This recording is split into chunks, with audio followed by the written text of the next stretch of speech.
بسم اللہ الرحمن الرحیم۔ شروع کرتا ہوں اللہ کے پاک نام سے جو بہت بڑا مہربان نہایت رحم والا ہے۔ دوستو، بہنوں، بھائیوں، بزرگوں، السلام علیکم۔ آج ہم آپ کے سامنے بیان نمبر 26 میں آپ کو خوش آمدید کہتے ہیں، اور اس بیان میں آپ کے سامنے بیان کیا جائے گا کہ اسلام کس قسم کے رہنما چاہتا ہے۔ تو بہنوں، بھائیوں، بزرگوں اور دوستوں، ہمارا مقصد قرآن پاک سے سیکھنا اور سکھانا ہے، احکام کو سمجھنا، تاریخ پر غور کرنا اور الہامی رہنمائی سے مسائل کا حل تلاش کرنا ہے۔ اللہ تعالیٰ ہمیں اس بیان کو مفید اور تمام دلوں کے لیے نور کا ذریعہ بنا دے۔ اسلام میں قیادت، طاقت، استحقاق یا حیثیت کے بارے میں نہیں ہے، بلکہ یہ ذمہ داری، انصاف اور خدمت کے بارے میں قرآن پاک اور حدیث نبوی میں رہنماؤں کی صفات کے لیے واضح اصول بیان کیے گئے ہیں جو کسی کمیونٹی کی رہنمائی کرتے ہیں۔ حقیقی اسلامی قیادت ایک امامت ہے جس سے قیامت کے دن سوال کیا جائے گا۔ اسلام جس قسم کے رہنما چاہتا ہے وہ ہیں جو انصاف کو قائم رکھیں، لوگوں کی خدمت کریں، اللہ تعالیٰ سے ڈریں اور اپنے پیروکاروں کے دین اور حقوق کی حفاظت کریں۔ قرآن پاک اس بات پر زور دیتا ہے کہ اختیارات کے عہدے صرف ان لوگوں کو دیے جائیں جو قابل اعتماد اور قابل ہوں۔ اللہ تعالیٰ سورہ نساء کی آیت نمبر 58 میں فرماتا ہے، بے شک اللہ تمہیں حکم دیتا ہے کہ امانتیں کس کے سپرد کرو، اور جب تم لوگوں کے درمیان فیصلہ کرو تو عمل کے ساتھ فیصلہ کرو۔ بہت اچھا ہے جو اللہ تمہیں بتاتا ہے، اور بے شک اللہ سننے اور دیکھنے والا ہے۔ یہاں قیامت کے ایک امانت کے طور پر بیان کیا گیا ہے، قیادت کو ایک امانت کے طور پر بیان کیا گیا ہے جسے نااہلوں کے حوالے نہیں کیا جا سکتا، نااہلوں کے حوالے نہیں کیا جا سکتا۔ اسلام اپنے لیڈروں کو چاہتا ہے جو اختیارات کو استحقاق کے طور پر نہیں بلکہ ایک بھاری ذمہ داری کے طور پر دیکھتے ہیں۔ صحیح بخاری حدیث نمبر 893 اور صحیح مسلم حدیث نمبر 142 میں رسول پاک صلی اللہ علیہ وسلم نے مزید تنبیہ کی، جب کوئی آدمی لوگوں پر حکومت کرتا ہے اور ان کو دھوکہ دیتے ہوئے مر جاتا ہے تو اللہ تعالیٰ اس پر جنت کو حرام کر دیتا ہے۔ اس طرح اسلام ایماندار لیڈروں کا مطالبہ کرتا ہے اور جو اخلاص کے ساتھ اپنے لوگوں کا خیال رکھیں۔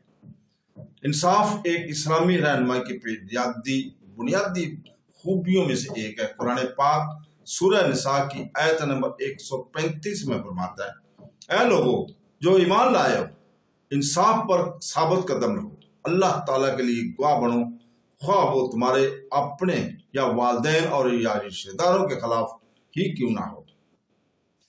لیڈروں کو اپنی رعایا پر جانبداری یا ظلم نہیں کرنا چاہیے۔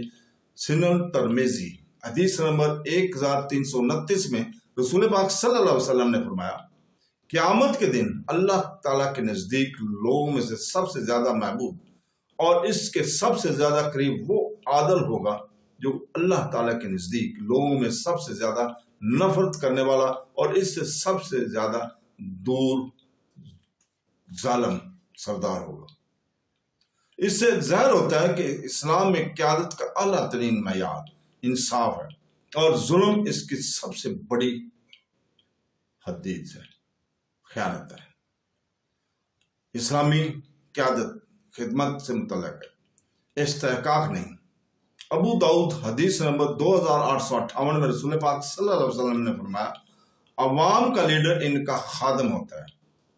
آپ صلی اللہ علیہ وسلم نے خود بھی اس کا مظاہرہ کیا، اپنے ساتھیوں کے ساتھ کھانا، لباس اور مشکلات بانٹتے ہوئے، عاجزی اور دسترس کا مظاہرہ کرتے ہوئے۔ دنیاوی بادشاہوں کے برعکس آپ صلی اللہ علیہ وسلم نے سادگی سے زندگی بسر کی اور اپنے لوگوں کے فلاح و بہبود کو اپنے آسائشوں پر مقدم رکھا۔ اسلام ایسے لیڈروں کو چاہتا ہے جو اللہ تعالیٰ کے سامنے جواب دہی کا شعور رکھتے ہوں۔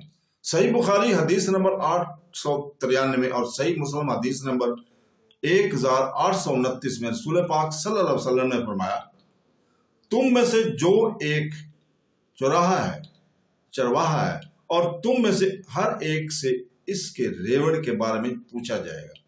حاکم لوگوں کا چرہاوا بے اور اس سے اور ان کے بارے میں پوچھا جائے گا، چرہاوا کے بارے میں پوچھا جائے گا۔ اور یہ حدیث اس بات پر روشنی ڈالتی ہے کہ قیادت کوئی استحقاق نہیں بلکہ ایک ذمہ داری ہے جس سے قیادت کے دن سوال کیا جائے گا۔ اللہ تعالیٰ سے ڈرنے والے لیڈر اپنی قوم سے غداری نہیں کریں گے۔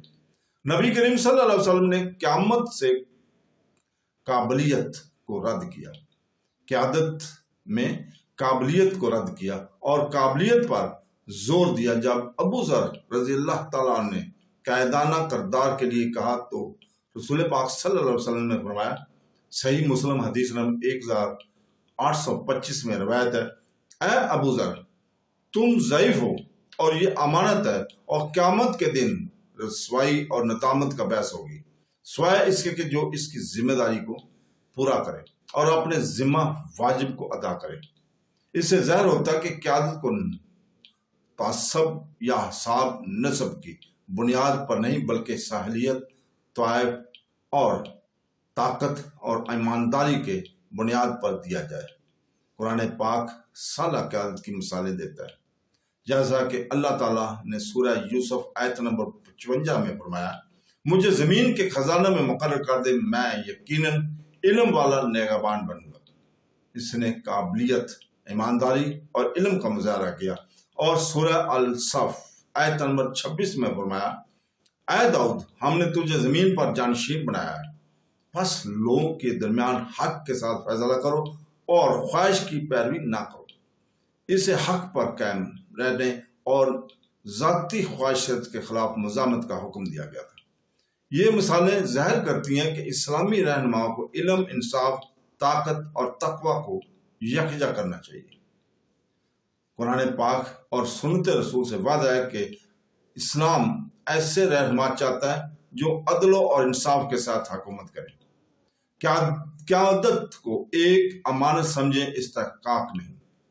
اپنے لوگوں کی خدمت کرتے ہوئے عاجزی سے زندگی گزاریں۔ دنیاوی طاقت، اس طاقت سے اللہ تعالیٰ کے احتساب سے ڈرو۔ قابلیت اور ذہانت، قابلیت اور قابلیت کے لیے چنا گیا، نہ کہ دولت یا نسب کے لیے۔ جب ایسے لیڈر ہوتے ہیں تو معاشرہ ترقی کرتا ہے، لیکن جب کرپٹ نظام لیڈر اقتدار سنبھالتے ہیں تو عوام اور حکمران دونوں کو اللہ تعالیٰ کے عذاب کا سامنا کرنا پڑتا ہے۔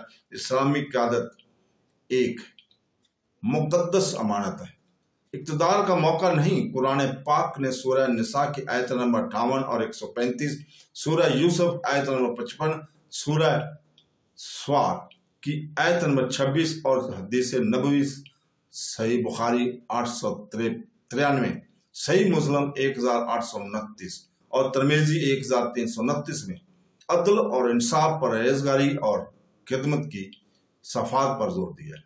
لیڈر اپنے لوگوں کا چرواہا ہے اور چرواہا ہوتا ہے اور اس کی بھلائی کے لیے اللہ تعالیٰ کے سامنے جواب دہ ہوتا ہے۔ لہذا اسلام ایسے رہنما چاہتا ہے جو راست بازی، انصاف اور اللہ سے ڈرتے ہوں اور حکومت کرتے ہوں، ایسے رہنما جو اپنے لوگوں کو دنیا اور آخرت دونوں میں بھلائی کی طرف رہنمائی کریں۔ دوستو، بہنوں، بھائیوں، ہم آج کی گفتگو کے اختتام پر عاجزانہ دعا کرتے ہیں کہ اے اللہ تعالیٰ ہمارے دلوں کو پاک فرما، ہمارے اعمال کو قبول فرما، ہمارے گناہوں کو معاف فرما اور ہمیں اپنے شکر گزار بندوں میں شامل فرما۔ ہمارے وقت، ہمارے اہل و عیال اور ہمارے ایمان میں برکت عطا فرما اور ہمیں قیادت کے دن اپنے رحمت کے سائے میں جمع فرما۔ آمین ثم آمین۔ اللہ حافظ۔